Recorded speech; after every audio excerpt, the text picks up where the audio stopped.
dalam perlindungan Tuhan. Tuhan Yesus memberkati. Amin. Firman Tuhan yang saya sampaikan pada pagi hari ini satu ayat saja, yaitu Matius 6 ayat 33. Tetapi carilah dahulu kerajaan Allah dan kebenarannya, maka semuanya itu akan ditambahkan kepadamu. Saya ulang, tetapi carilah dahulu kerajaan Allah dan kebenarannya, maka semuanya itu akan ditambahkan kepadamu. Demikianlah sabda firman Tuhan. Pesan ini mengajarkan umat Kristen kita yang percaya untuk memprioritaskan hubungan dengan Allah dan hidup sesuai dengan kehendak Tuhan Yesus Kristus di dalam hidup kita.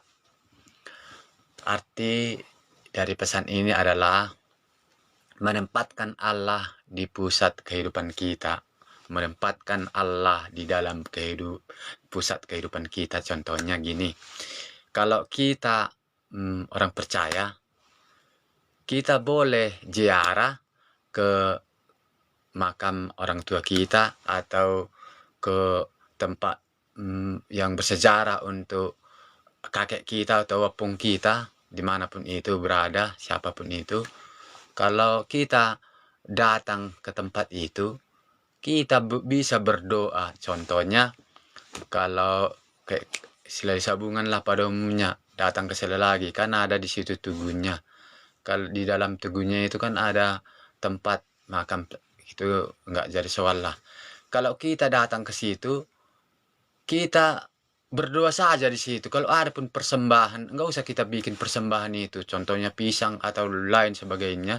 Tapi dengan kita berdoa, saya hanya mengingatkan buat khusus keturunan Silai Sabungan dimanapun mereka berada yang mendengarkan ini, bukan saya pandai-pandaian, cuman saya mengingatkan agar suatu saat Bapak tidak lagi masuk surga nanti, tidak lagi masuk neraka nanti, tapi masuk surga. Yang mana saya mengingatkan, kalau kita ziarah ke makam kita, ke makam opung kita, baik yang di Tugu, Silai Sabungan, atau di tempat lain pun itu, kita berdoa saja di situ.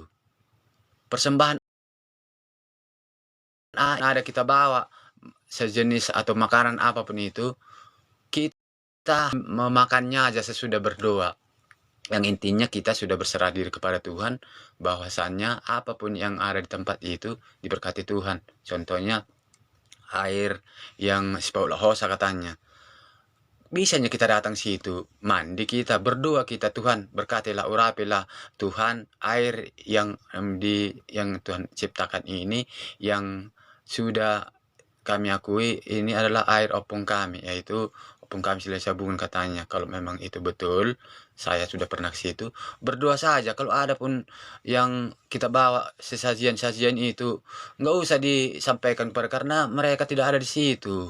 Hanya iblis nanti yang memakan itu semua. Untuk itu, saya mohon kepada Bapak Ibu sekalian terkasih, khususnya keluarga Silai Sabungan yang dimanapun mereka berada, agar saya hamba yang diangkat Tuhan ini, orang yang percaya ini, yang dari lemah diangkat Tuhan menjadi percaya, aku menyampaikan kepada Bapak Ibu sekalian, kalaupun sudah siap berdoa, barulah dimakan apanya ini, yang kita bawa ini, oleh-oleh yang kita bawa itu. Nggak usah disampaikan contohnya dinaikkan di situ, di ini katanya, nggak usah. Boleh ziarah, boleh kita ke tempat yang bersejarah, yang bersejarah lah, contohnya seperti khususnya setiap marga pasti ada air yang akan dari garis keturunannya, pasti ada semuanya itu. Untuk itu saya menghimbau kepada Bapak Ibu sekalian supaya jangan menghambakan Tuhan, tapi carilah dahulu kerajaannya, maka semuanya akan ditambahkan kepadamu. Itulah yang terjadi. Mengalami kedaulatan Allah di kehidupan kita. Kalau mengalami kedaulatan Allah di kehidupan kita, kita tenang, kita bergembira ria di dalam kehidupan ini. Contohnya, kalaupun ada yang kita butuhkan, minta aja sama Tuhan, Tuhan pasti mengabulkan doa kita. Khususnya yang lemah dikuatkan, yang sakit disembuhkan, yang mengalami kesedihan pasti dihibur Tuhan. Jangan sedih lagi ya, itulah yang dikatakan Tuhan kepada kita.